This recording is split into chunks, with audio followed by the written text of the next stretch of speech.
Velkomin á Frelsi TV. Ég ætla að vera svolítið live núna og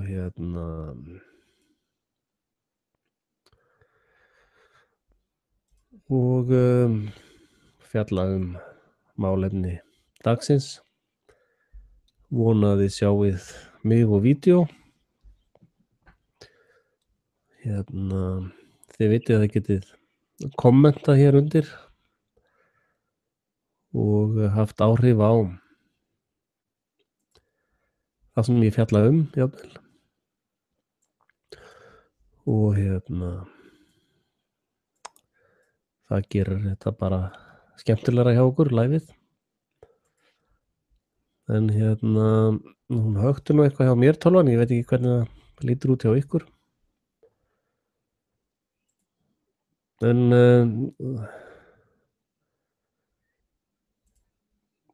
ég ætla kannski að byrja á svolítið viðkvæmu máli. Eða viðkvæmu, ekki viðkvæmu, það í fjölmiðlum, þannig að ég hlýt að fjalla það líka sem svona einhvers konar fjölmiðil. Og það þetta svokallaða heimilisofbeldismál. Og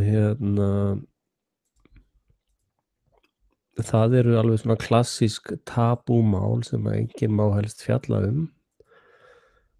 og ég hef nú verið svolítið típan í að taka á tabúum, tabúbaninn. En ætlum að reyna að halda persónum og leikendum frá hluta þess fólki sem núna standi í þessu. Einhver af þeim eru vinir mínir á Facebook og eitthvað svona, en ég get ekki látið það ritstýra mér eða hvað. Og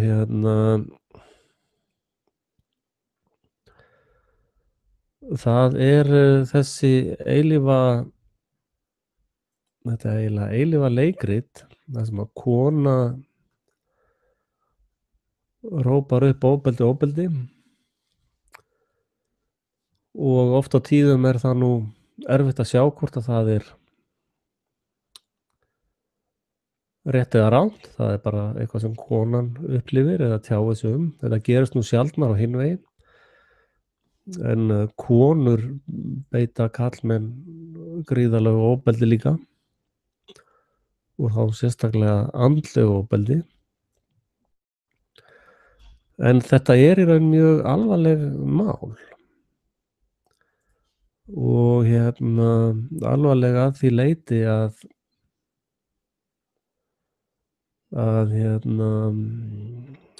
þetta sko, fólk lendir náttúrulega alltaf í einhverju vandræðum. Fólk sem að tekur á hönd einhvers konar ferðalag, það lendir í alls konar ævintýrum, sko. Og það nú kannski hugmyndið með ferðalaginu í upphafi. Og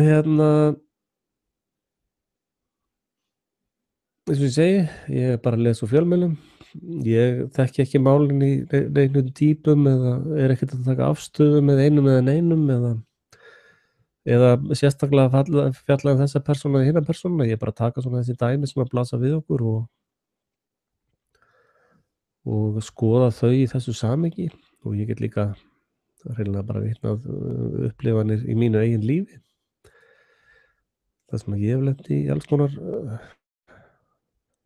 sambúðar fíaskóum. En það ef ég byrja bara á yfirlýsingu frá barnsföður sem að talar að fyrrverandi eiginkona hans hafi komið fram í fjölmiðlum á alvarlegar ásakanir. Og hann hefur farið þess að leita þessu verið komið fram, þið sjáu þetta. Og koma fram ásakanir og það kemur fram að dómari, sérfróðir sálfræðingar og svo framvegis segja að þetta sé ekki ofbeldi. Og þessi kona hér hefur gengið mjög hart fram. Það bara allt slökkviliðið kallað út, barnavernd, lögregla, héraðsdómur, Hæstaréttur og vinir og vandamenn og þetta allt saman rosalegt mál, sko. Og krafan í málinu, ef ég skil þetta rétt, að konan gerir kröfu fullt forræði yfir börnunum. Og ég veit ekki með hvernig ég get sagt það frá mínum persónulegu reynslu, þá nú oft líka einhverjir peningalegir hagsmunir í þessu og karlmenn þú sem eru bara farin að reikna með því sem hluta kostnaðinum við svona sambúðir að tapa peningum. Og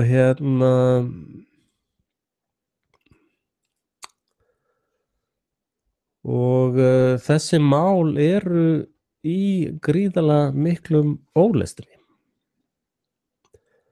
og ekki á þann veginn eins og fjallað er þetta í þessum málum. Og hér eru dregnir til einhverju tölvupóstar, ég þekki það ekki. Og fyrir þetta er fyrir mörgum bara, sko, hérna talað einhverju pústra, að þeim hafi lent eitthvað saman. Og sagan sem okkur sögð að konan fullkomlega saklaus í þessu máli. Hún hefur ekkert gert sem að gerir sambúðin erfiða. Hún leggur sjálfviljugt af stað í þetta ferðalag. Ég hef ekki heyrt að þetta hafi verið eitthvað nauðungagifting eða nauðungarsambúð og sko bara eftir leiðréttingum ef svo hafi verið. Og aðtöða, ég ekki bara að tala þetta mál, ég að tala almennt. Þetta mál alltaf bara liggur á borðum hér og nú og opinbert í fjölmiðlum. Að sko, eins og segi, ég hef verið í sambúðum og sko þegar maður velur að ganga í eitthvað svona sambúð eða hjónaband, þá fylgir því bara alls konar vesen. Sérstaklega þegar annar aðilinn fer að snappa út, sko. Og konur í svona kringumstæðum eru bara gjörsamlega kolklikkaðar, sko. Og það er bara ekkert hægt að koma vitinu fyrir þar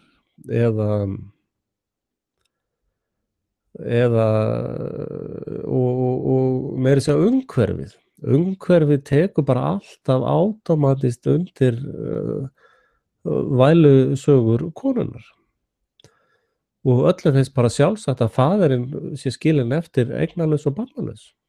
Það er bara hið almenna ójafnrétti á Íslandi. Og talandi öll þessi jafnréttismál og jafnréttiskjaftaði, það snýst yfirrétt kvenna. Það er baráttumálið. Og það sem ég var að segja á hana, þegar konur ganga inn í einhvers konar svona sambúð og síðan einhverja hluta vegna, og ég tala það frá minni eigin reynslu, þá byrja þær bara að haga sér eins og fávitar. Þær byrja bara það er bara ekki með þeim búandi skyndilega og þá þær oft, ég get tala frá minni eigin reynslu, þá oft komið einhver annar kallmaður í spilið eða vantar meiri pening eða það er eitthvað svona í gangi. Þá byrja þær með eitthvað svona hegðun, sko. Og karlmenn kunna illa að verjast þessu og margir þeirra bregðast við svona með einhvern veginn röngum hætti og það náttúrulega eitthvað sem karlmenn þurfa að skoða. Það að vera aðeins á varðbergi, þannig að þegar kellingar umturnast svona þá séu menn svona aðeins með varan á og meira að segja áður en þeir gangin í sambönd að vera með varan á. Og til dæmis í Bandaríkjunum þá nánast ganga karlmenn ekki til hjónaband lengur. Það alltaf mikil áhætta fyrir þá. Því að dómskerfið dæmir alltaf konunni vil. Það svona 99,9% eins og einn íslensku dómari í alls konar sakamálum. Og þeir enda bara fátækir fyrir lífstíð, tapa öllu sínu og þurfa bara að éta það sem úti frýs. Og það sem að konur að segja í þessum málum, þær að segja, ég hérna alltaf í einhverjum aðstæðum, þar sem ég skyndilega beitt einhver ofbeldi,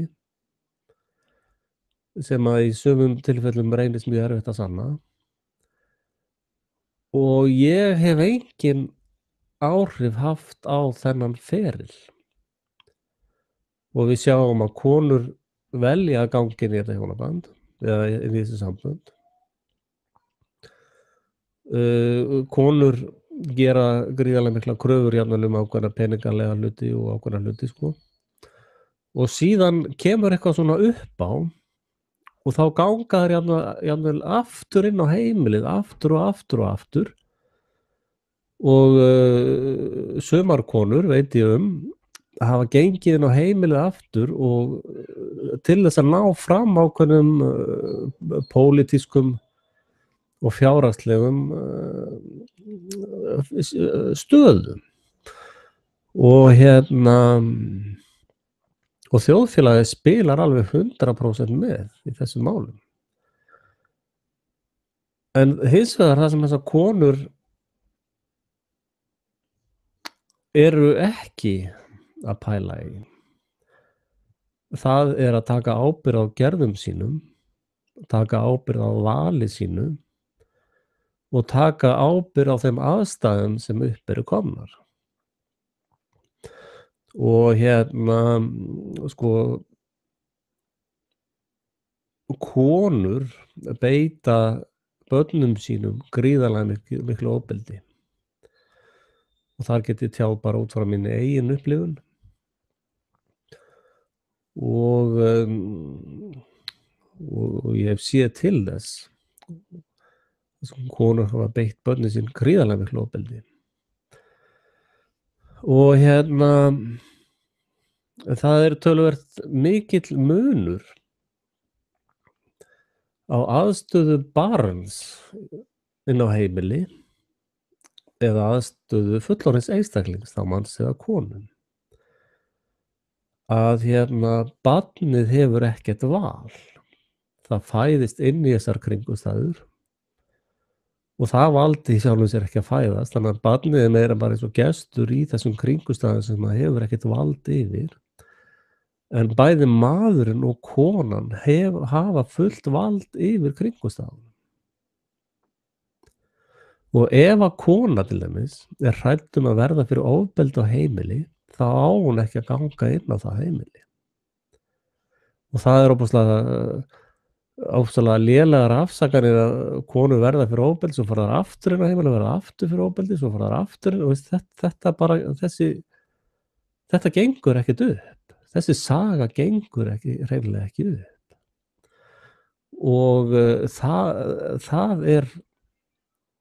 hreinlega ákveðið staðreind.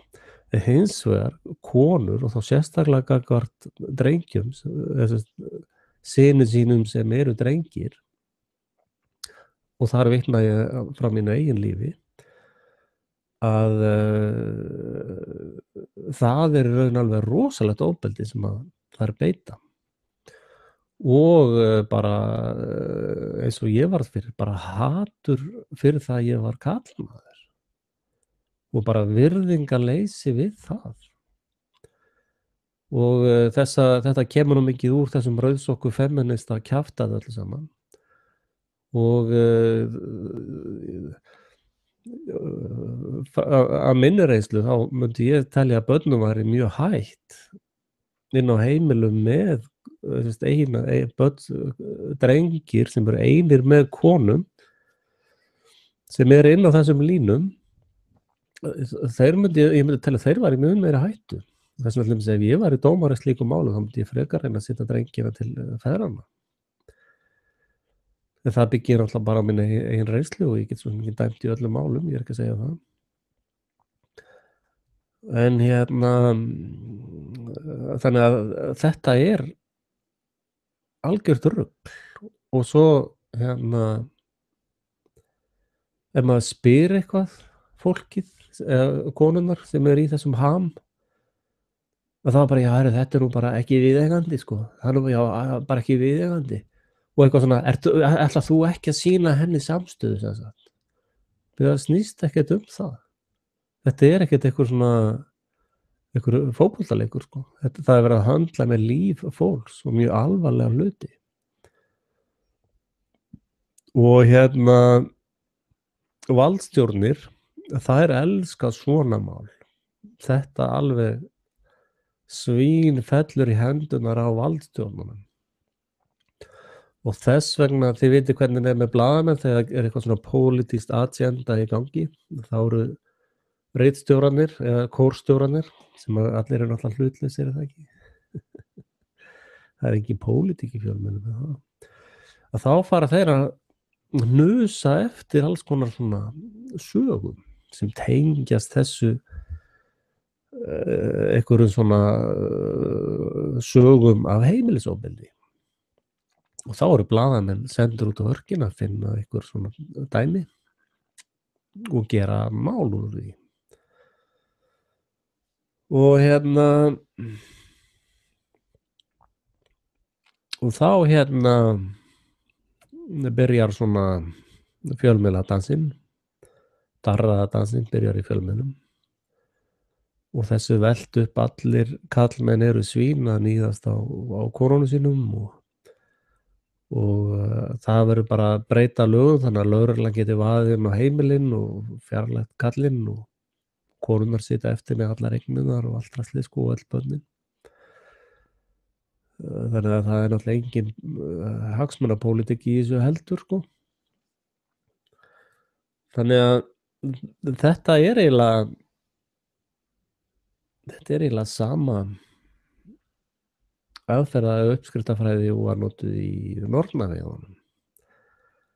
Að það hafi verið að mála ákveðið þjóðfélagshóp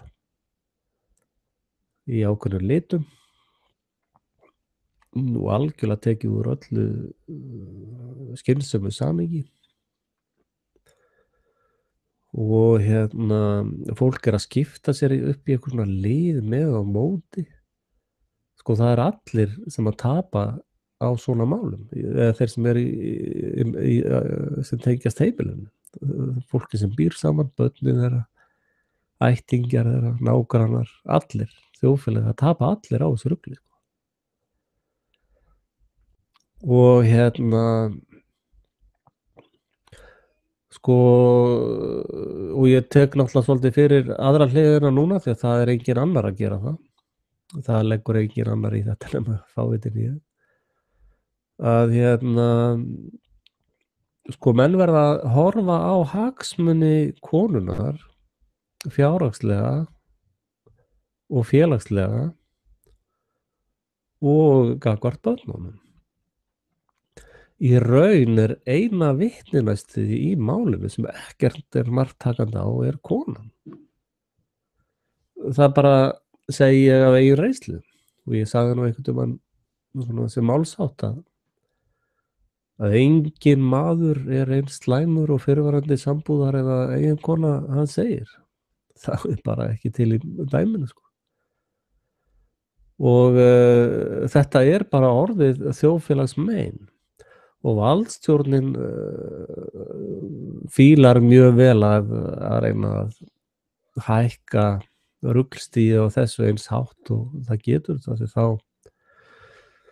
þá fá stjórnvöld aðgang að heimilunum og valdstjórnin í stríði gegn heilbrigðum heimilum og það bæði gegnum sjónvarpið og þjóðfélagsverkfræðina og í gegnum skattakerfið, það allt stefnir að því að brjóta niður heimilin.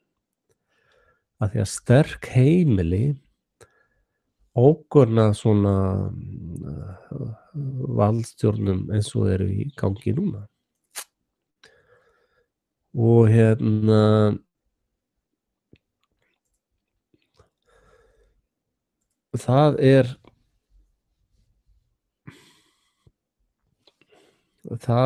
skal ég segja þér, mjög alvarlegt mál. Ég ætla að minna ykkur á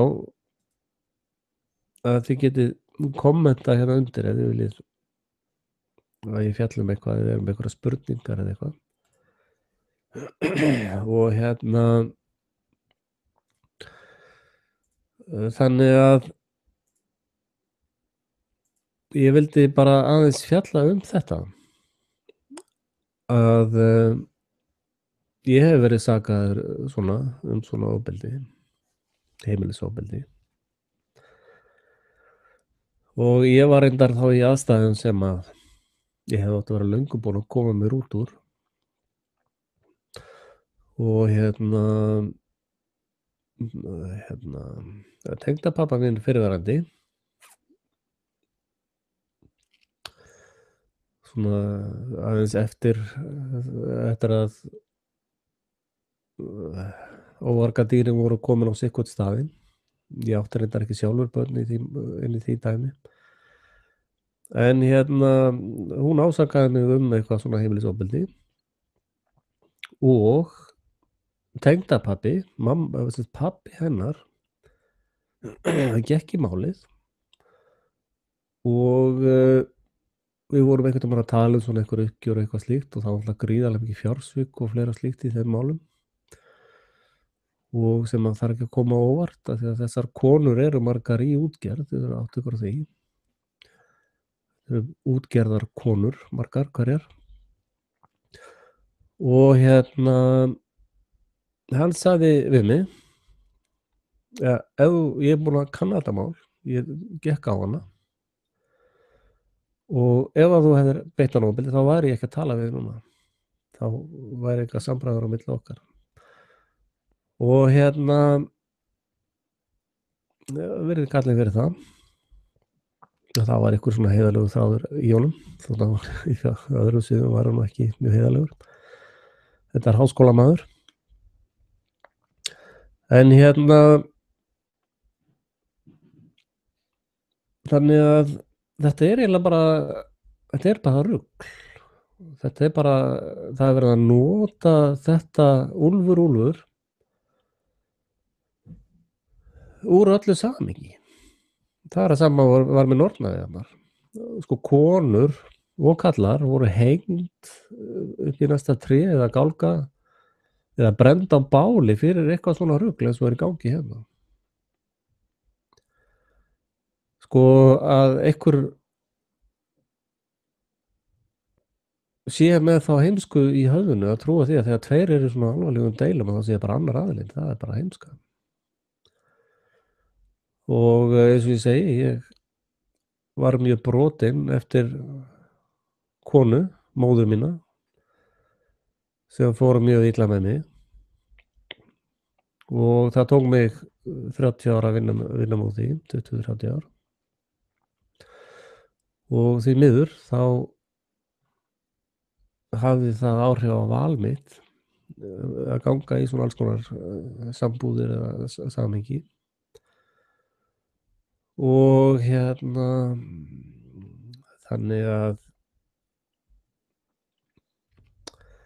ég bara samþykki það ekki að konur sé eitthvað svona mikið stikkfrí, sko. Það bara lygar og blekkingar, sko. Og kettlingar gera út á þetta. Og kettlingar eru í útgerð. Þær eru að vilja halda börnunum og þið vitið af hverju það er.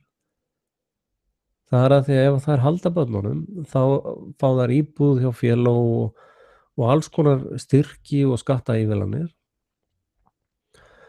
og með því að mála kallinn, ljóta kallinn, að þá eru margir kallar sem vilja reyna einhvern veginn að bæta fyrir það með peningum. Og stóra ljóta leyndarmálið sem enginn þorir að segja er að þessar kettlingar eru útgerðarkettlingar. Og það er náttúrulega að standa saman eins og aðrar útgerðarkettlingar, og þá er ég ekki að tala um allar, skilurðu, ekki vera fávitar.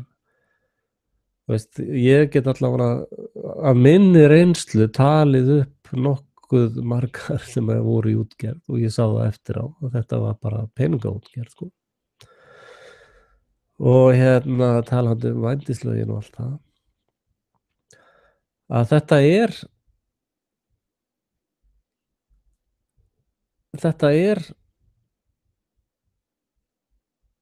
alveg þetta er algjört rugl. Og nú er valdstjórnin farin að hnusa þetta upp í annarlegum tilgangi og og útgerðarkonurnar, að þær nýta sér þetta alveg óspart og gangast alveg inn á þetta. Og svo standa þær allar svo saman og já, þetta er svo rosalega og já. Þú veist,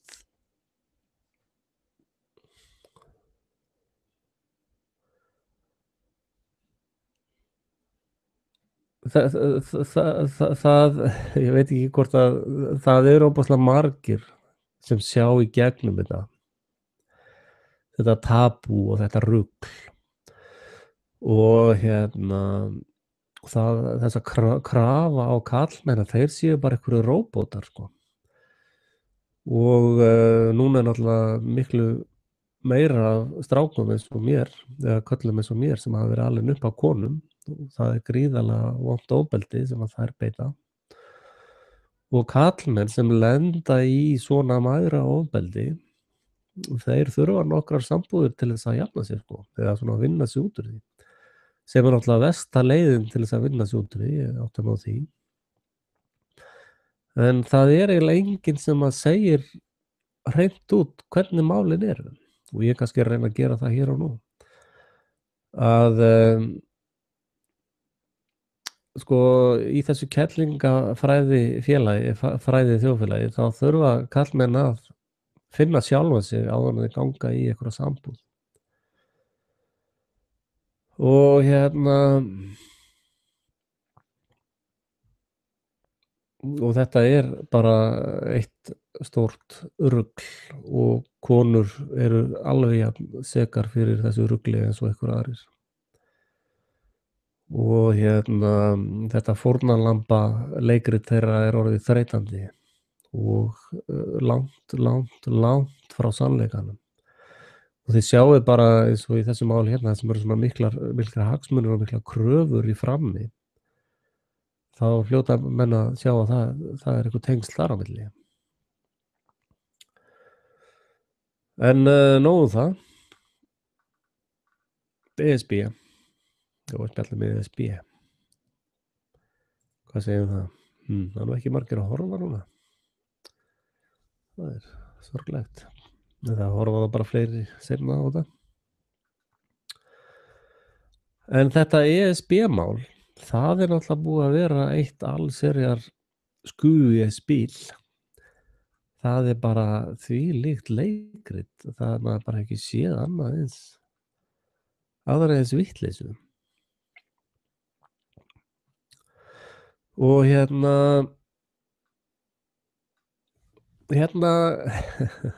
og þið vitið, þá sé ég hlutina yfirleitt alltaf öðruvísi en allir aðrir. Eða svona, sé þetta aðeins og ská. Og þið hafið heyrt mig tala um kanamellunar. Og nú er ég búinn að finna annan melluhóp sem að eru Brusselsmellunar eða Rómverjamellunar. Og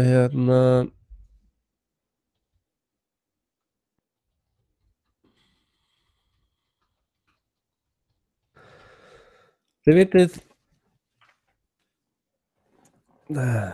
vitið hérna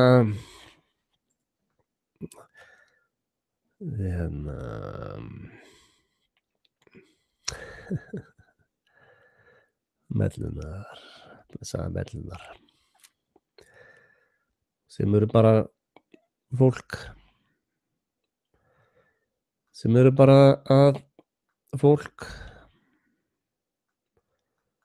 að reyna að vinna fyrir sér,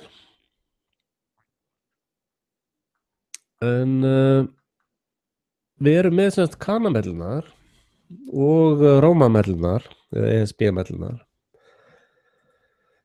og þegar ég horfi á Alþingi þá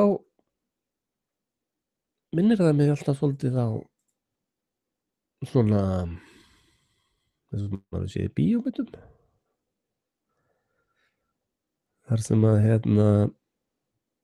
mellur er að slást yfir einhver svona svæði, og sko mellur er að vinna í starfi sem að eru að berjast um hornið. Þið sjáið ákveðin svona stíl,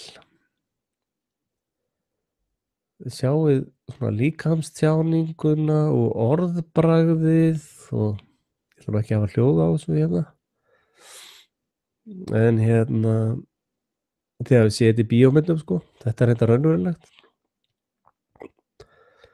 og síðan myndast eitthvað bandalag og það er verið að slást, sko, og þetta fyrir mér er Alþingi, sko. Þetta fyrir mér er Alþingi.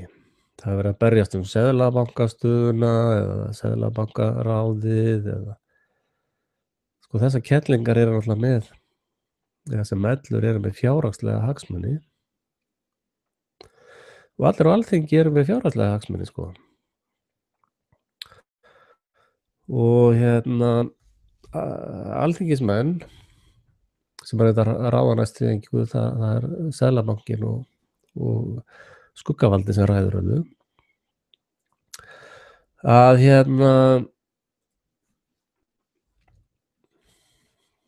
þetta fólk er í svolítið svona mellu störfum, sko. Við vitum það að það kemst enginn á þing nema mellast svolítið. Það þarf að fá stuðningur á fyrirtækjum og það þarf að fá pimpana til þess að samþykkja sig, og það þarf að berjast fyrir götuhornunum til þess að koma vörunni á framfæri, og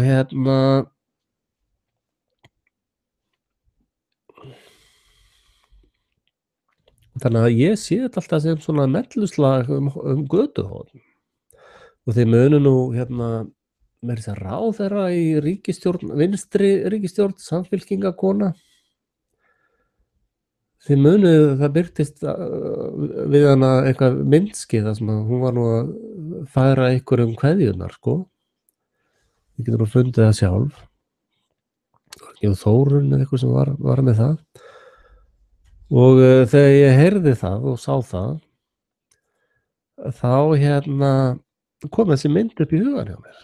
Þetta eru bara mellur. Þetta lið er bara mellur, sko. Og haga sér eins og mellur.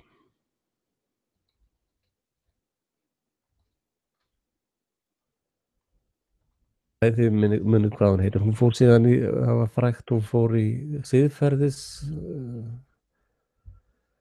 siðferðisskóla upp í háskóla eitthvað. Það var það skólinn til að læra það.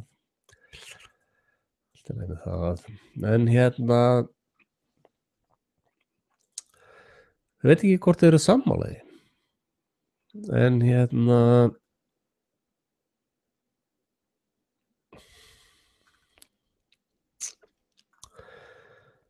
þetta minnum alltaf á þetta,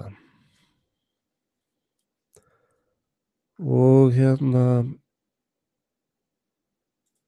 þær eru náttúrulega eins og alþingismennirnir í aðstæðum sem að fólki líður ekki vel í. Fólk þarf að fólk þar að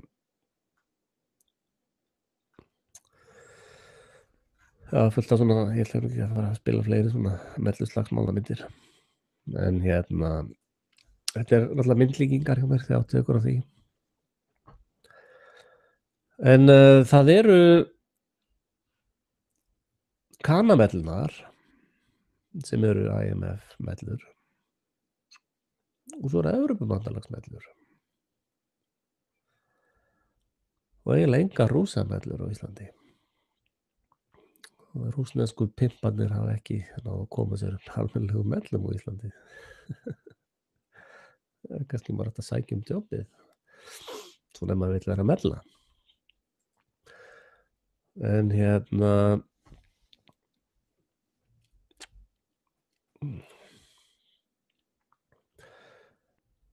en síðan erum við með nokkra heimaalda hrúta sem að kallast framsóknarmenn margir hverjir en þeir reyndar eru í öllum flokkum þessir hrútspungar og það eru svona bændur allara flokka þeir eru svolítið tengdir í jörðinni eða náttúrunni og það er náttúrulega Framsóknarflokkurinn reyndar er sko Framsóknarflokkurinn ég er sammála mjög miklu sem þeir eru að tala í sambandi við landbúnað og vera með framleiðslu innanlands og allt þetta en þeir eru bara svona krimmar það skemmir svo allt þeir eru með sko hverja mafíuna á fætur annarri mjólkursamsölun og bændasamtökin og allt þetta kjaftaði sko og LIU og hvað þeir heita allir þessir litlu mafjósar og það er síðan hinn vinkillinn þannig að þetta eru þrjár svona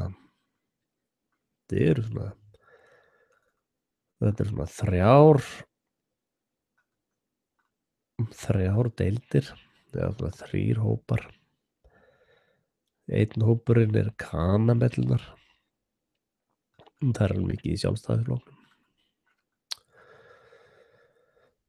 og svo er það Brussel-mellurnar það er mikið í Samfylkingunni og svo er það helvitis hrútspungarnir þetta fólk er mikið niðri í 101 að rífast hornin sín en er einhver ein frétt þetta leikrit þennan melluslag og það var sem sagt það var verið að senda bréf til ESB og segja við höfum engan áhuga að semja við ykkur og þá byrja allar þessar Brussel-mellur gala eins hver ofan í aðra og ekkert skrítið við það svo sem myndi á ekki vera tengdar fréttir og upp á dekk mæta líka ýmsar Brussel-mellur sem ég var reynda búin að vara við þessu Píratar og fleiri sem eru núna komið upp á dúrnum að þeir eru Evrópu sambandssinnar sko þá er það alveg á hreinu að við þessar hrútspungarnir, víkingarnir þurfa að passa sig á því og það var ekkert meira þetta, ég er svolítið seinna að fjalla þetta kannski en það sem gerðist var að það var lagt af stað í þessa Evrópubandalags umræðu för án umboðs þjóðarinnar og í sjálfu sér getur Alþingi sem er náttúrulega þið veitir skoðun mín á Alþingi það er nú bara eitt ruglið en að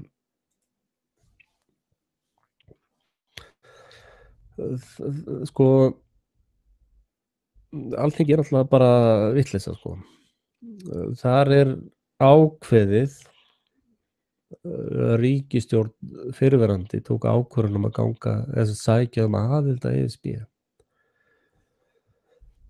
og það var samt nokkuð vitað að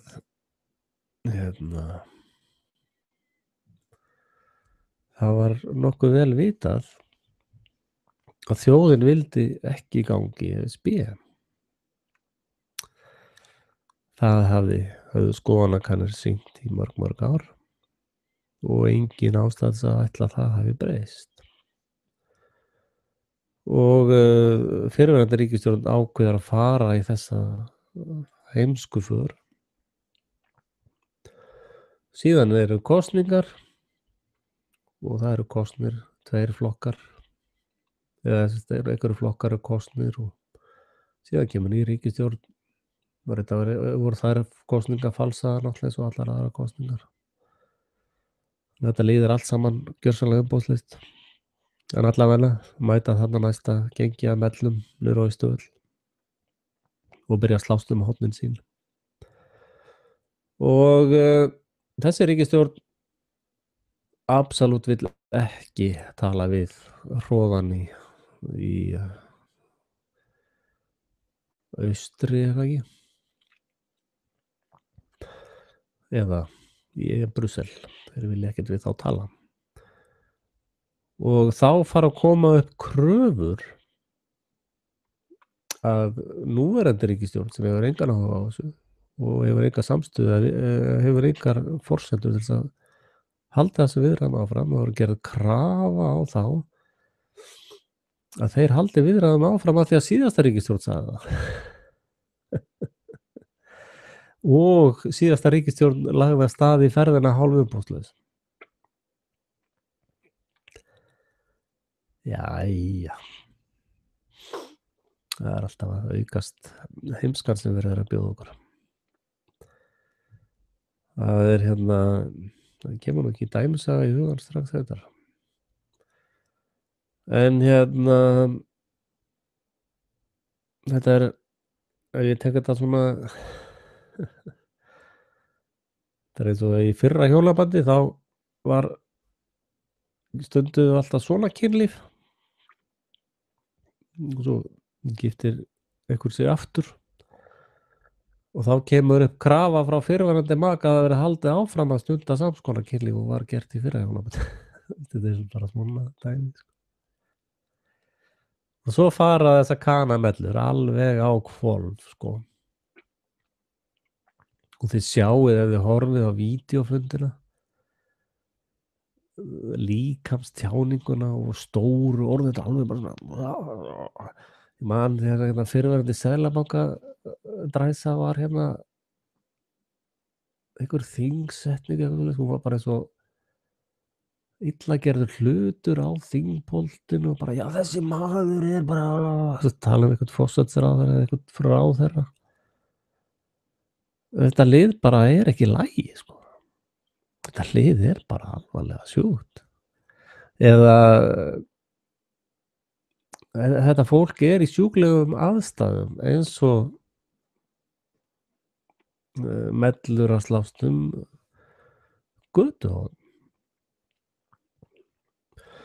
Og svo er náttúrulega, svo má ekki gleyma fjölmiðlunum sem að elska svona vitleysu og það rennur ekki slefan á milli mellana niður á Alþingi sem bara slást hornin sín þar og fjölmiðlana. Og enginn virðist fjalla það sem virkilega skiptir máli.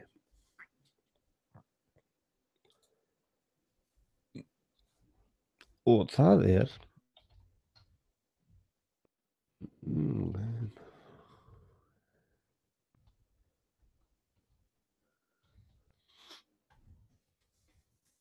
verður nú bara vitna í Biblíuna til þess að hefja næsta lestur. En þar allavega er töluvert af visku. Ef að fólk kann að lesa úr henni, sem ekki margir kunna. En hérna í Mattheus 7:26, það er svolítið viska hér inn í þessar kringumstæður. Það er hérna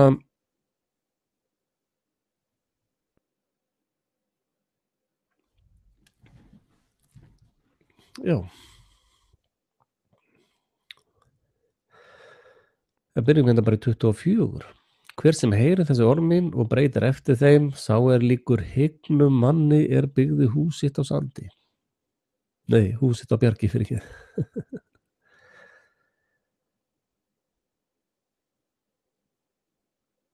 Nú skall á steyparegn, vatni flæddi, stormar blésu og buldi á því hús, en það féll eigi, því það var grundvallað á bjargi.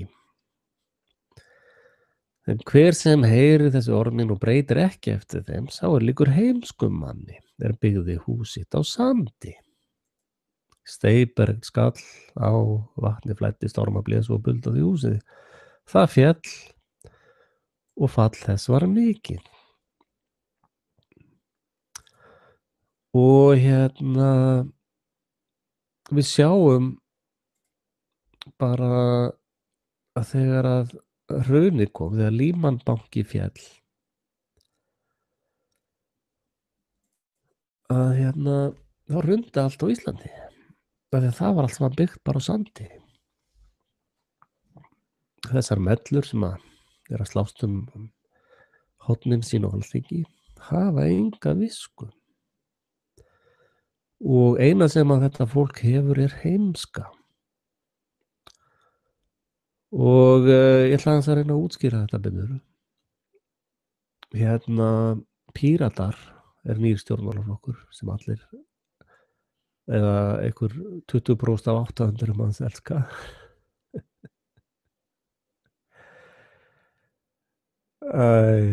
Píratar eru stærsti flokkur á Íslandi, nei, þriðji stærsti flokkur á Íslandi í dag. Já, segir fjölmiðlarnir.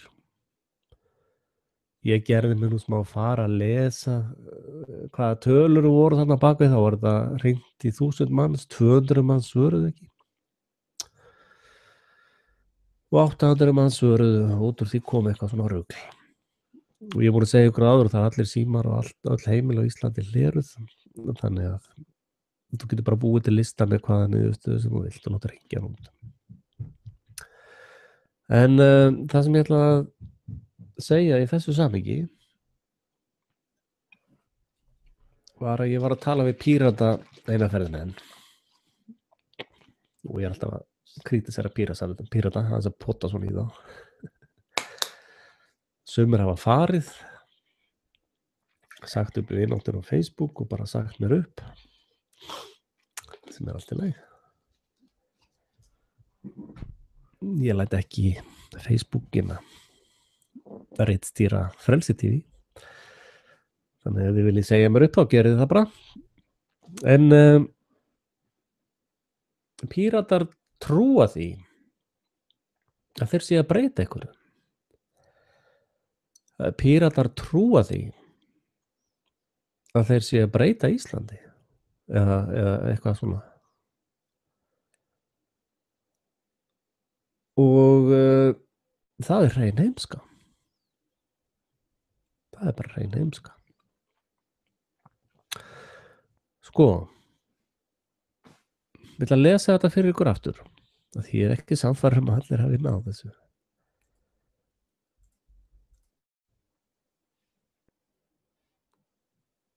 Sko, lesum þetta saman. Hver sem heyrir þessi orð mín og breytir eftir þeim, sá er líkur hyggnum manni er byggði hús sitt á bjargi. Nú skall á steyparegn og vatni flæddi, stormar blés og buldi á því húsi, en það féll eigi því það var grundvallað á bjargi. Það er gott að byggja hús á bjargi. Það mjög sterk hús. En hver sem heyrir þessi orð mín og breytir ekki eftir þeim, sá líkur heimskum manni byggði hús sitt á sandi. Sömu aðstæður komu upp og það féll og fallið var mikið. Sko, það sem að allir svona nýjir stjórnmálaflokkar að segja, heyrðu, þetta hús, við ætlum að bæta þetta hús. Við ætlum að skipta glugga og eldhúsinnréttingu og ætlum að laga þakið. Já. Og ég segi, það heimska. Þið eru heimskingjar. Þið vitið ekkert hvað þið að gera. Þið eru bara svona fávitar. Og þá var það voða sárir út í mig. Og byrja svona, ertu á móti því að gera hús kósí? Ertu á móti því að skipta eldhúsinnréttingar svona almennt? Ertu á móti því? Eða glugga? Finnst þér ekki sniðugt að skipta glugga í húsum eða eru fannir að leka til dæmis? Jú, það alveg svaka sniðugt. En ég myndi ekki eyða tíma eða orku í það hús ef það stendur á sandi. Af því að ég get sagt mér það sjálfur og ég get fundið það svona með lágmarks greindarvísitölu get ég áttað mig á því að við aðstæður sem að líkt hérna, stormar að blésu og það kemur eitthvað svona álag, þá hrynur húsið bara. Og þetta lentum við í 2007-2008 og fávitarnir vilja bara byggja meira ofan á húsið.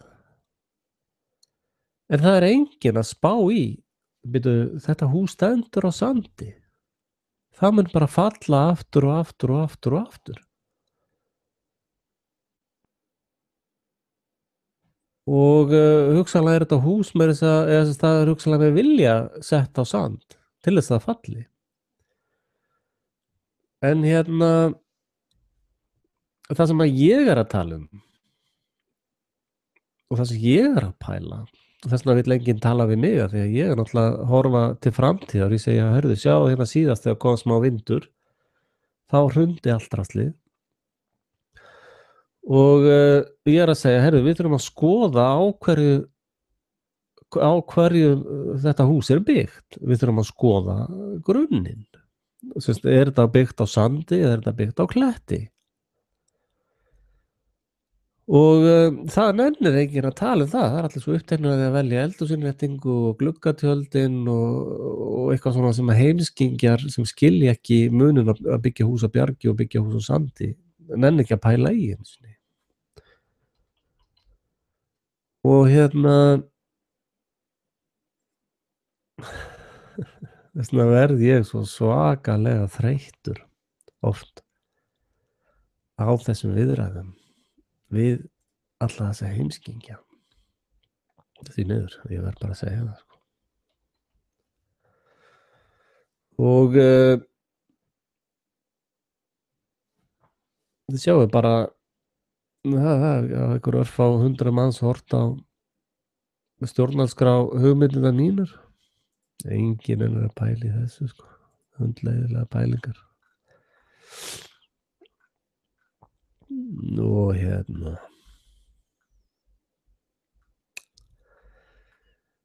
og menn bara að tala það daginn út og daginn inn hvaða gardínur séu flottastar og það svona bara kjafta það sko. Og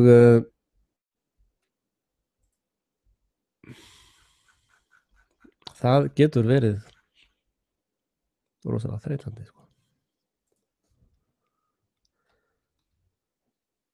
Ég að finna næsta punkt.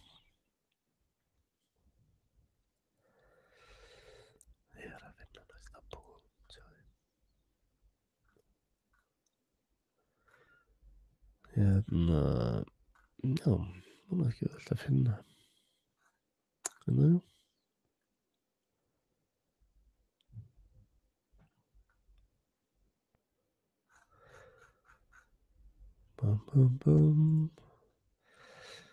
Þannig að já, ég ætla að minna ykkur á það komið svolítið meira af hlustendum. Þið getið komið með komment hérna undir vídeóið, bara hérna beint undir sko.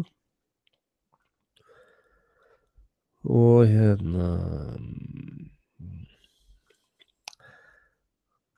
gaman að heyra frá okkur svona live í live. En hérna það er öll umræða sem sagt öll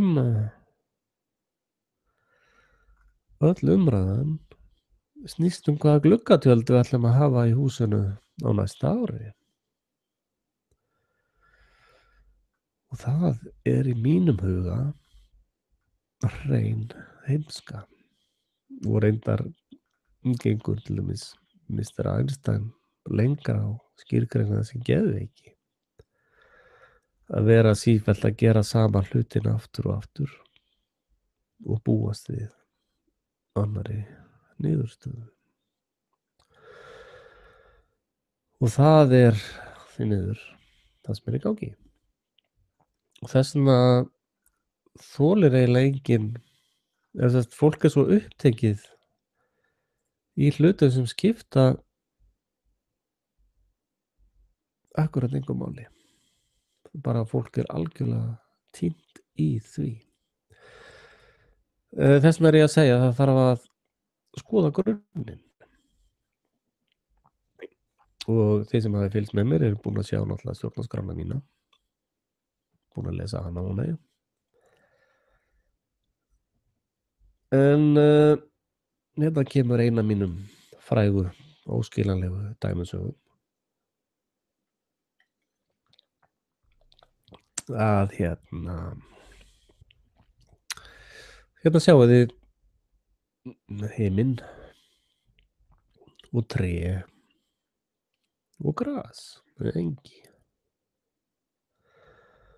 Og þegar ég var að spjalla við hann Guðjón, félaga minn síðast, fórum að kafa eftir pælperlum, þá sýndi ég honum þessa mynd hérna. Því að Guðjón er ennþá pínu hópisti. Og hérna það er eilíða verkefni hjá mér að reyna að lækna hana því. En ég var að tala það við hann að þetta hérna væri svona hópista uppbygging og þetta er þjóðfélagi sem við erum í. Það eru ræturnar og ég er að segja að sko að innheimta skatt með valdi er rótin af öllum hörmungum mannkyns. Og að innheimta skatta með valdi er eins og tré. Hérna er almúgur, almenningur, og í moldinni bara og hefur það hlutverk að skila næringu og safa upp greinarnar sem er kerfið, valdstjórnin og allt það. Og síðan eru laufblöð hérna bara í sólinni sem að hafa njóta góðs af öllu kerfinu. Og þetta er elítan. Þetta hérna er valdstjórnin og herinnir og lögreglan og allir morðingjarnir. Og hér er almenningur. Og safinn sem að tréð er að drekka upp, það eru þessi auðæfi og tími mannkyns eða hvað þetta er sem að elítan þarnast til þess að njóta veðursins í sólinni. Og ef þú tekur svona þjóðfélag og köttar hérna, það er ekki langt sem þú þarft að kötta, ég saga niður tré sko, þarft ekki að saga mikið hérna til þess að þetta bara fellur. Og meira segja þú sagar hérna og fellir tréð og notar það, þá í margar vikur og eftir heldur þetta systemina áfram að skila upp vatni. Það flæðir upp vatni hérna. Af því að þetta kerfi hérna virkar meira sem það sé búið að höggva því höfuðið sko. Og þessi strúktúr hérna er miklu viðkvæmari fyrir alls konar utan að komandi árósum og og fleira slíku, sko. Ef einhver ætlar að hugsa að þetta sé Ísland eða einhver þjóð, þá þarftu bara að kappa hérna og þá allt hrunið. Og þess vegna var ég að sýna ykkur þessa mynd hérna. Þetta tréð sem sú þjóðfélagsbygging sem að við notum mest núna, heitir ýmist lýðræði eða einræði eða utopía eða kommunismi eða fasismi eða vatikanismi eða kaþólska eða mótmælska eða múslimismi eða bara you name it, sionismi, allt byggt upp svona eins og tré. Og og síðan trén alltaf keppast við að kappa hvort annað niður og þá vill næsta tré draga upp safann til sín. Og þetta bara rugl. Og þetta það þjóðfélag sem að heitir lýðveldi eða þjóðveldi eða blablaveldi eða öll hópismakerfin tré. Það kerfi sem að ég að tala fyrir þetta hérna, engin. Sjáðu. Ég á því og skólakerfið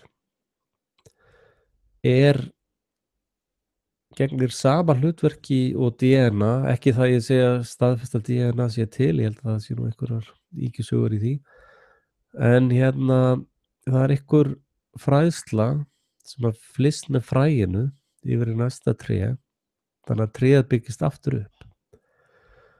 Þess vegna Frelsi TV að reyna að breyta DNA-inu með þessari fræðslu sem ég að dæla hérna út. Til þess að í staðan fyrir að nota orkuna í að byggja upp tré, að við byggjum upp engi frekar, að við séum öll gras. Við séum gras með okkar eigin rótakerfi. Að hver og einn einstaklingur sem þá eitt svona, þetta ég fann ekki þessi grös hérna, séu þetta þið náðu punktinum að í staðan fyrir að hafa hafa rætur út allt í jörðinni og svo nýðingskerfi og síðan einhverja elít á toppnum, þá hefur bara hver einstaklingur sitt rótarkerfi sem þýðir að einstaklingurinn getur valið sér land, hann hefur bara sér náttúru rétt eins og grasið. Til dæmis, það gras hérna út á túni hjá mér sem hefur hvergi fengið leyfi til þess að vaksa það neitt. Það hefur engin skjöl eða fæðingavottor eða neitt tilveru sína. Það bara Og það var það sem Jesú var að meina með ég Við bara og við lifum í blekkingu hópismanns. Og við erum alltaf að ströggla við þetta hérna þegar að eðli okkar liggur miklu nær að vera engi. Og þegar að lífverur eða þjóðfélag eða nöttur ekki í hlutverki sínu, og þið vitið að synd þýðir að reyna að missa marks, að mannkynið svolítið að missa marks, af því að þeir sem að finnst svona ofsalega gaman að vera laufblöð, að þeir alveg bara sjúkir í að vera bara laufblöð. Það kannski restina trénu ekkert alveg sátt við veru sína, sko. Og það eiginlega svolítið niðurstaðan í heimskerfinu. Hún svolítið þannig að það sko laufblöðin hafa það svakalega gott. Þau bara sleikja sólskinið og chilla. Og það óbúslega erfitt að vera rætur, sko. Og vera stólpi. Það miklu meira meiri vinna sko, svona í líkingamálinu. Þannig að við erum í röngum fasa meira að segja. Og þú veist að ef þú tekur 120 volta raftæki og setur það í rangan fasa eða setur það í 220 volt, þá bara brennur það. Eða 400 volt eða það hærra. Og þess vegna eru þessi þjóðfélög alltaf að brenna út og hrynja og þetta er allt saman byggt á sandi og heimsku og vitleysu.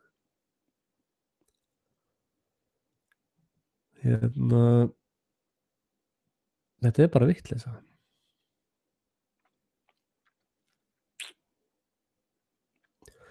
Og þeir sem eru á Alþingi eða á vinnustöðunum eða Facebookinni eða er alltaf að tala eitthvað pólitík eitthvað leið. Þeir vita eiginlega bara ekkert hvað þeir að tala. Og menn eru bara reynilega að bá svona heimsku sína út allar trissur.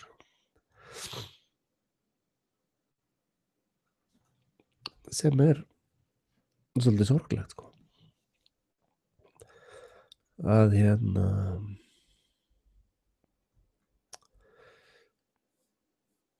það er svolítið sorglegt að því að fólk er ekki einu sinni að tala það sem skiptir máli. Til dæmis hvað hefur við séð margar fréttir eða umræður þetta nýja BRICS-samkomulag sem var gert. Vitið yfir höfuð hvað BRICS-samkomulag er?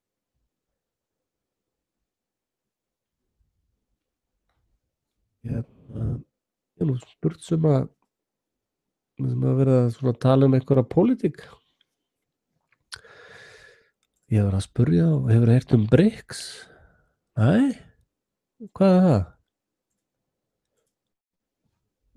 Ef þú veist ekki hvað BRICS er, þá áttu nú bara ekki að vera að tjá þig neitt sko. Það áttu nú bara að vera heim með þér. BRICS er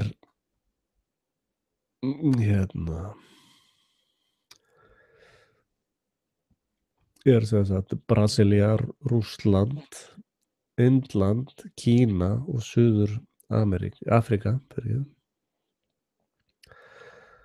að þessi lönd hafa tekið sér saman opnað samkeppni við IMF sem er International Monetary Fund og IMF er búið að vera að reka svona svikamellu það sem þeir nota, sko dollarinn er ef Íslendingar ætla að flytja eitthvað inn frá Kína þá þurfa þeir fyrst að kaupa dollara fyrir íslenska peninga og kaupa síðan kínverska peninga fyrir dollarann. Þannig að IMF hefur haft einangunar aðstöðu í öllum viðskiptum heimsins. Og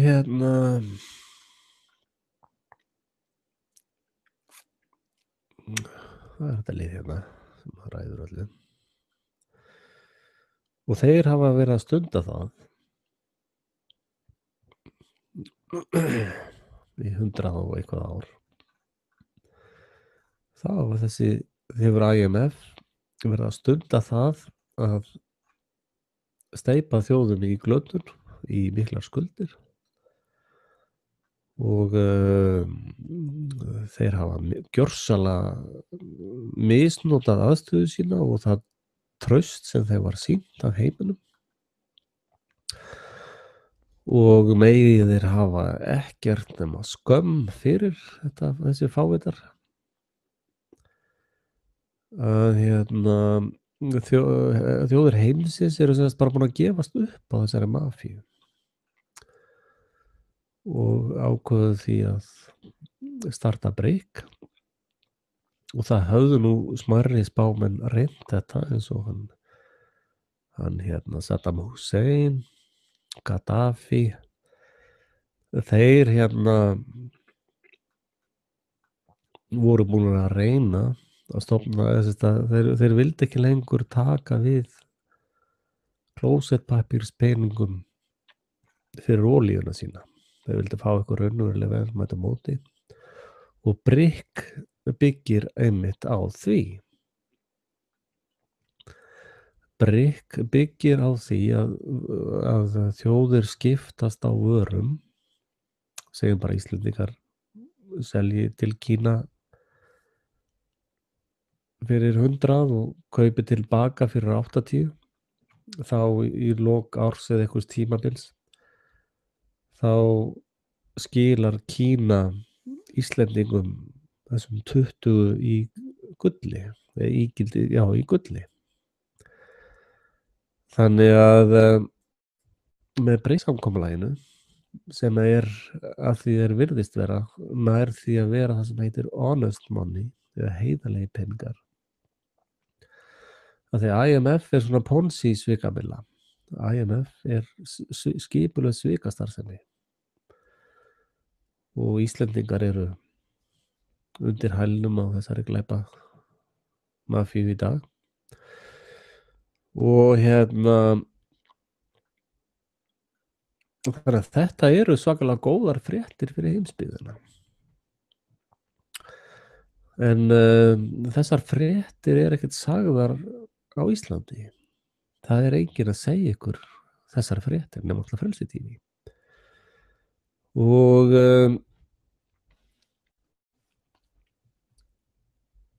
þetta ástæðan fyrir því að Evrópubandalagið og NATO og allir þessir fávitar að fara á límingunum. Það að því að IMF-kerfið og þetta fólk sem þessir þjófar og dusilmenni, þeir sjá fram á að Ponzi skímið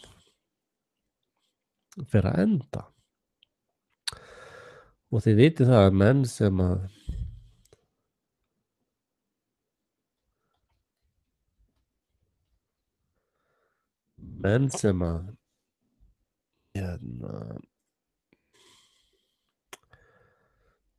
stunda Ponzi, þeir verða oft mjög taugaveiklaðir á seinni hluta svikaferilsins. Hérna frægur Ponzi svindlari.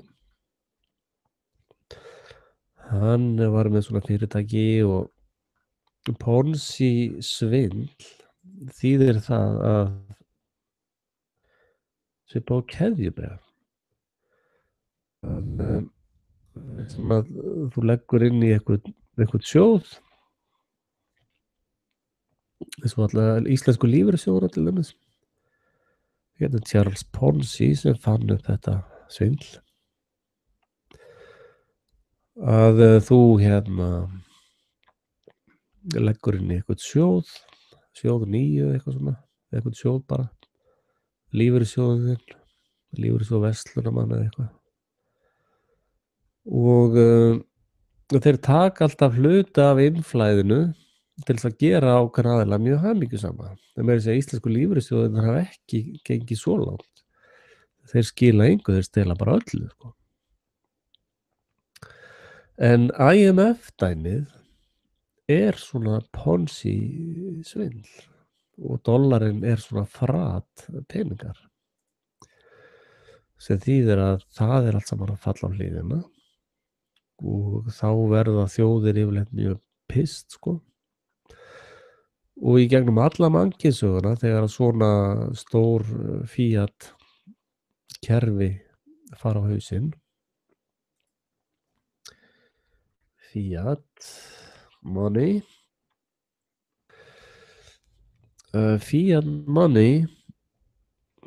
sem sagt þegar bara skrifaðar einhverja tölur á pappír og það stendur ekkert á bak við pappírinn. Það heitir fiat money og fiat peningakerfi hafa oft verið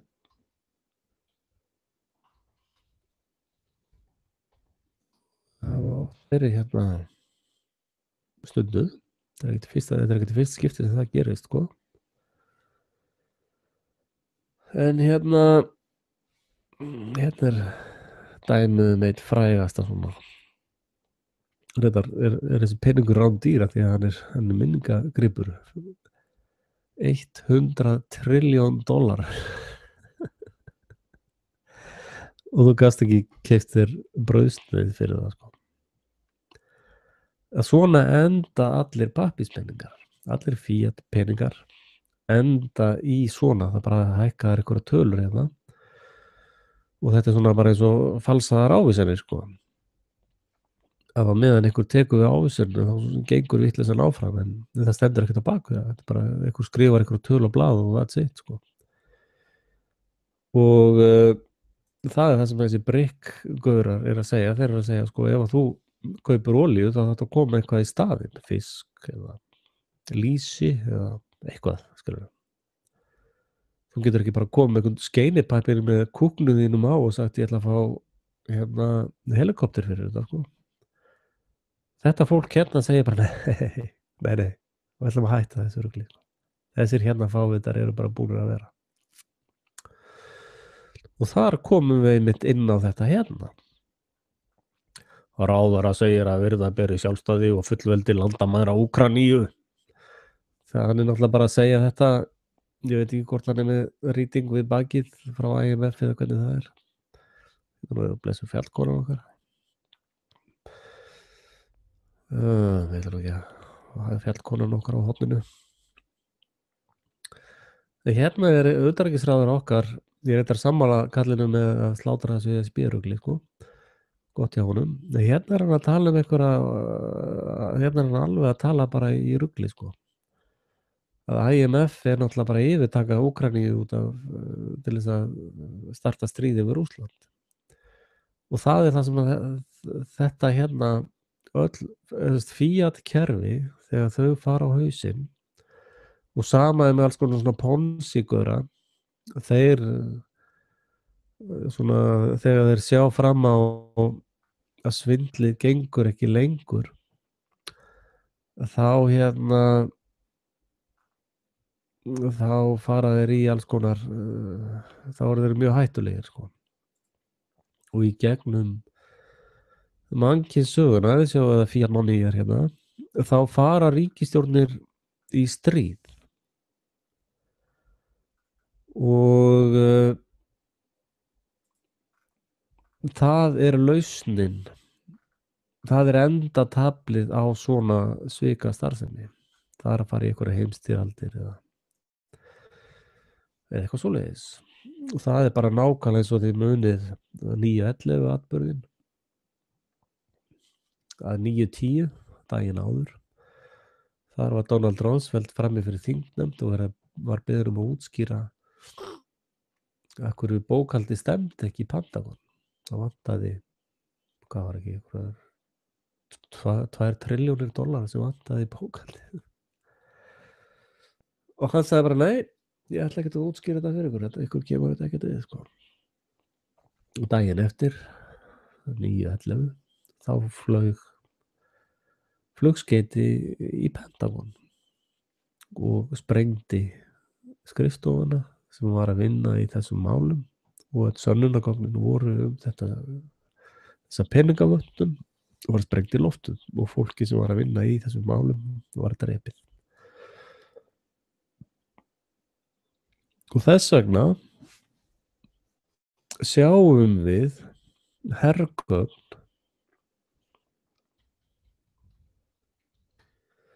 þess vegna erum við að sjá hergögn allstaðar í bara Evrópu, Bandaríkjunum, Íslandi. Það er bara verið að starta næsta sláturhúsi. Það er málið. Að hérna military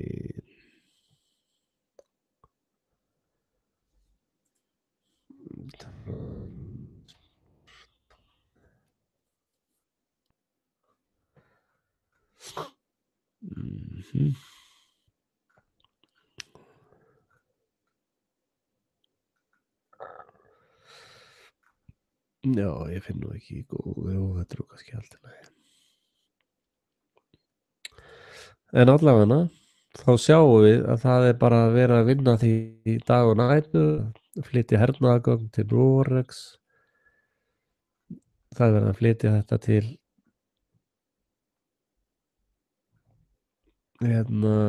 út alla Evrópu. Og það er verið að snabba fæting við Rússa sem að vita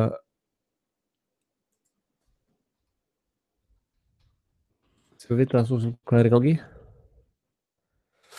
En að sjá við, það er bara heilu herflutninga lestarnar í gangi. Sjáum hvað þessi er til dæmis. Já, þetta er Kalifornía. Já, Destination, East Europe. Það er að vera á fullu að flytja hergögn alla Evrópu. Og Úkraína, military græjur.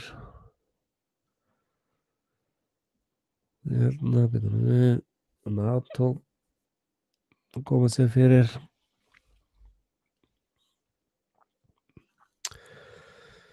Og núna byrjar þetta sem heitir democide. Democide er það þegar að stjórnvöld, þegar þeir sem að þiggja skattana, drepa skattgreiðendurna sínar eða sitt eigið fólk. Og það er komið bara núna í stærra samhengi. Að núna í staðan fyrir að sé bara ríkisstjórnin, þá er það NATO og Sameinuðu þjóðirnar sem munu slátra sínu fólki næst. Og það er það sem að er að bresta á.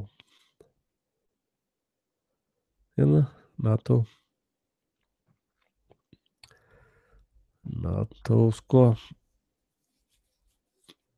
Þannig að ef þið haldið að seinni heimsstyrjöldin hafi verið slæm, þá er ennþá verra í uppsiglingu núna. Ritsland, já, þetta er bara New York, sko. En eins og ég stundum bent ykkur á,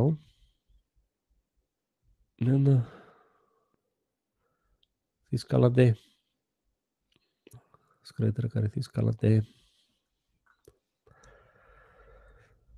að þessir fáveitar Sató, þeir vilja fá stríð.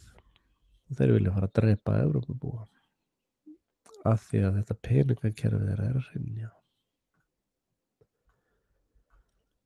Og Íslendingar virðast vera eitthvað innvafðir í þessar hörmungar. Fyrst að verið er að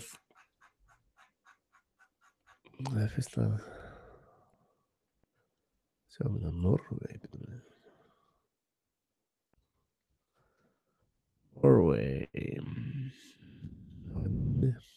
þeir voru að skipa upp.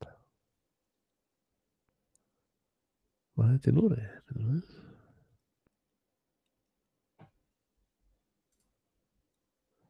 Lítur svolítið nóst út í þetta trén og þetta. Já,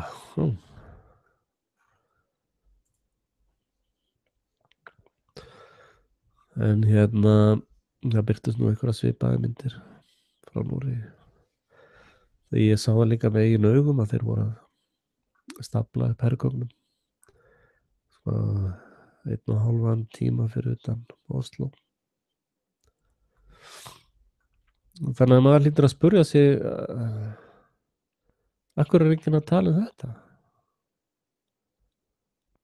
Af hverju er enginn að fjalla eða spurja, halló, hvað er í gangi?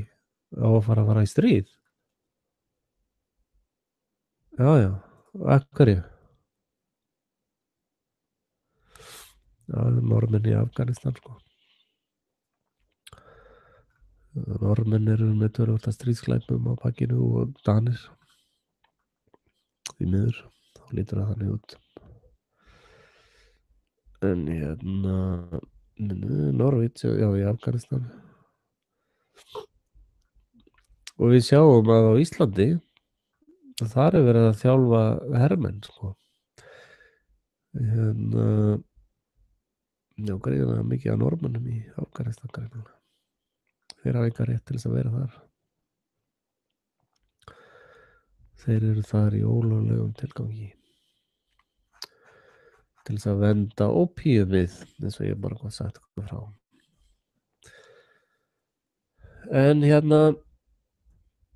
það er enginn að tala um þetta. Það er enginn að tala um neitt sem skiptir máli. Menn eru bara að spá í hvaða skrúur á og náta í höldunar í eldvirkjum einhverja húsinu sem er að hrynja. Og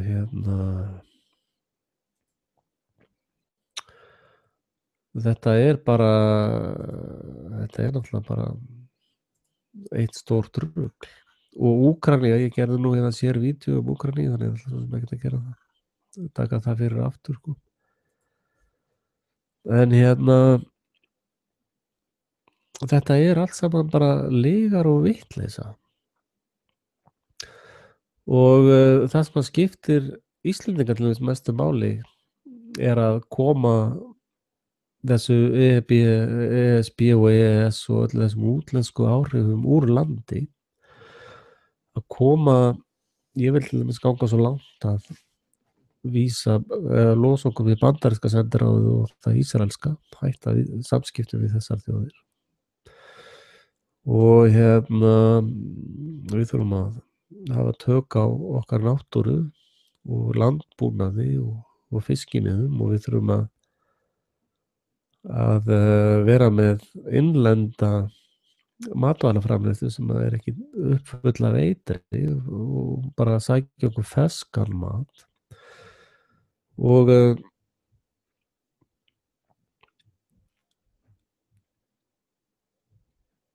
við verðum bara að byrja á byrjuninni.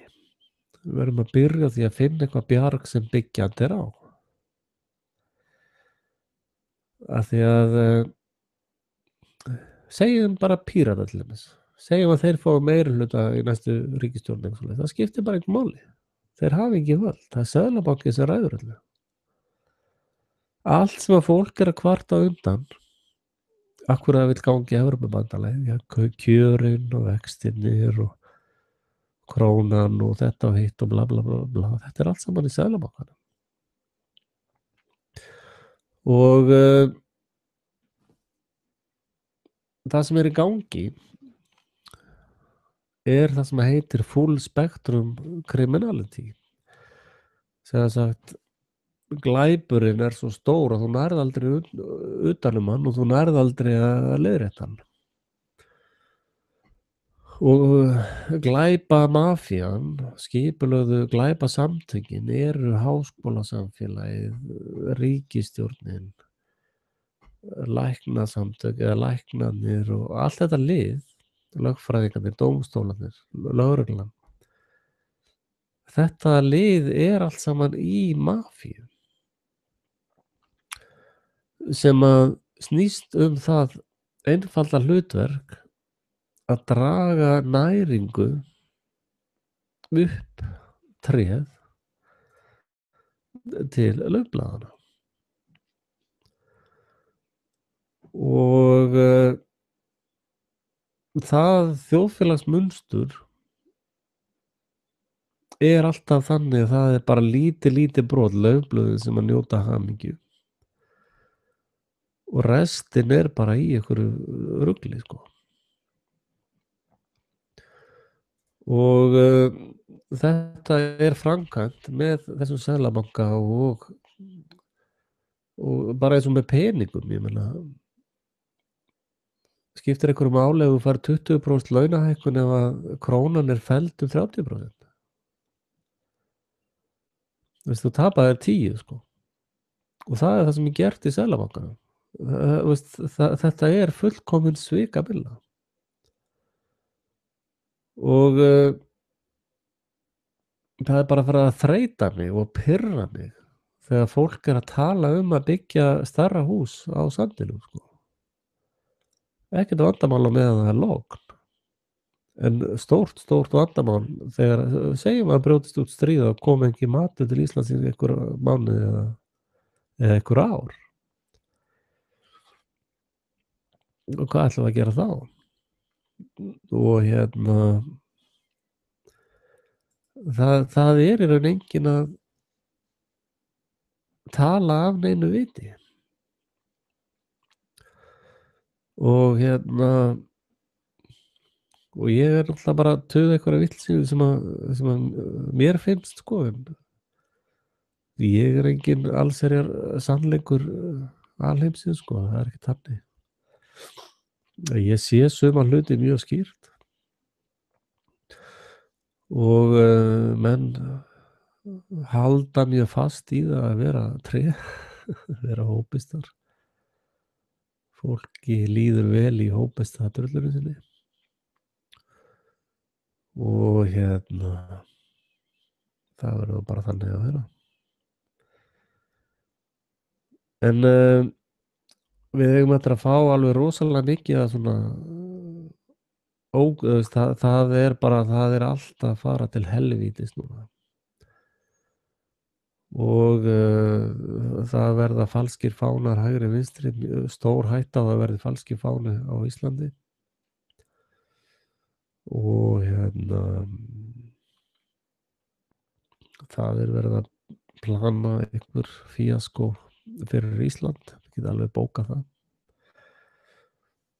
Og bara passa ykkur að vera ekki að mæta á neinar æfingar eða súpu. Það var verið að testa allir Landsbjörg eða Rauðakrossin var með einhverja svona súpu einhver dag, allir að koma að fá súpu.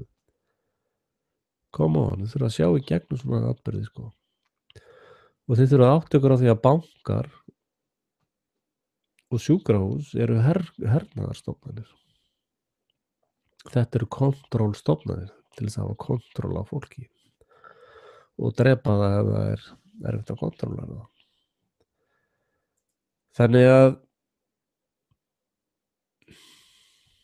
Þannig nú það. Það voru nú reyndar ekki margir hlustendur í kvöld. Hvað er að menna suðum live ef þeir koma svo ekki að hlusta? Það er alltaf margir sem hlusta eftir á.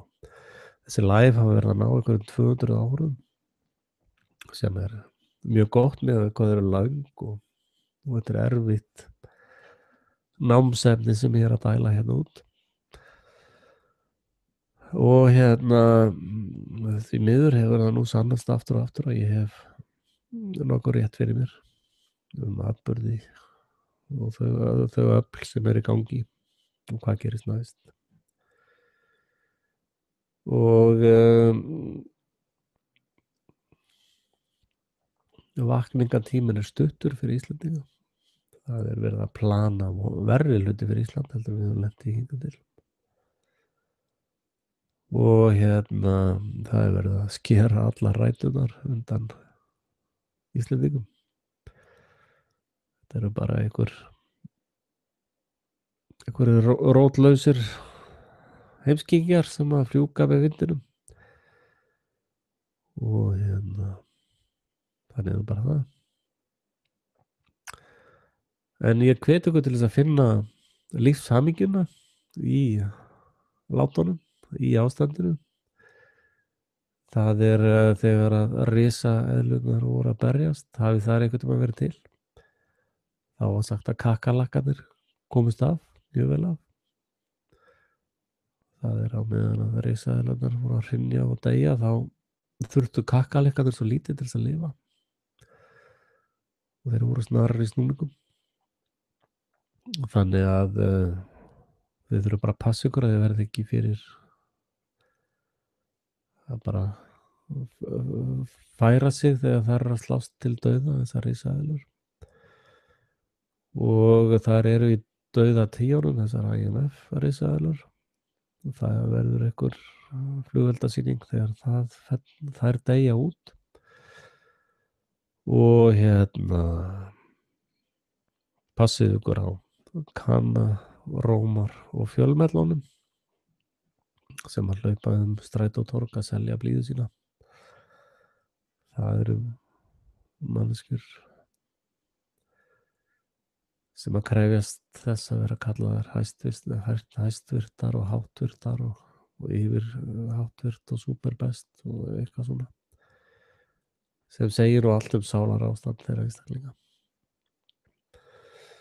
Og svo erum við með töluvert af fólki sem lifir í einhverju hugarástandi sem er svona doða vittleysis stjart einhvern veginn. Það bara veit ekkert í sinn haus. Og það er líka búið að rugla svo mikið, veist, hvað er rétt og rangt, hvað er bara, veist, hvað er 2 + 2, er það 4 eða hvað er það? Og það er gert viljandi, sko. Það er alla social median og fjölmiðlarnir og allt er til þess að rugla fólk í rýminu og brjóta niður heimilin. Og núna verða þau heimili sem að hafa staðið þetta af sér, nú verður bara sérsveitin eða morðingjasveitin send með hurðun á bakinu inn á þessi heimili. Og það styttist mjög mikið í svoleiðis viðbjóð. Hérna í Noregi til dæmis, þar var að koma fram að barnaverndaryfirvöld að það er gríðarlega með börn og fjölskyldur. Og það fólk stýrist bara að gróða svona við einhverjum. Það var eitthvað milljarða skandall í gangi peningarlega í þessu kerfi. Og við vitum það að 500.000 börn hverfa á ári inn í þetta djöfladýrkanda dæmi Vatikansins og konungsfjölskeldnanna og það. Og við vitum að valdstjórnirnar í heiminum eru allar á kafi í barnaníði og morðum og fleira slíkt. Þetta er að koma upp á yfirborði líka núna. Þið sjáum ekkert fjallað um það á Íslandi. Getið séð hérna til dæmis UK Column. Þau hafa verið mikið að fjalla þetta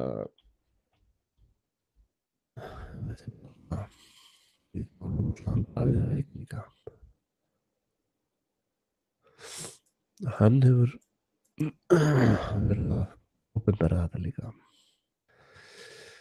Já, column.org, já. Ég hef ekki hort á þau í svolítið tíma. Þetta er ótrúlega skemmtileg ráð. Þau eru líka á YouTube. Þau hafa verið á fullu í að upplýsa viðbjóðin sem er í gangi í barnamálum í Bretlandi. Og þetta er allsstaðar og nú á að fara að koma með þetta til Íslands. Þessi börn sem að eru tekin inn í þessar skelfingar er ýmislegt rænt bara af foreldrum eða tekin í barnaverndar rugli ykkur. Og hérna þannig að endilega horfið á þau þannig ukcolumn.org. En hérna þið vitið að ég er alfarið á móti öllu ofbeldi og ég er á móti því að fólk komi sér í þar aðstæður að það beitir ofbeldi, reynið að forðast aðstæður sem að kalla fram eitthvað svona ofbeldi. Og hérna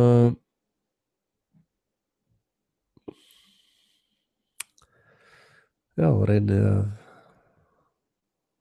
elska friðinn og strúka kviðinn. Og ef þið getið styrkt Frelsi TV þá er það náttúrulega mjög vel þegið. Og já, ég verð á útvarpi Sögu í fyrramálið. Þið viljið heyra í mér þar, þusa þar eitthvað. Og þið eru alltaf velkomin aftur hingað á Frelsi TV. Takk fyrir og bless.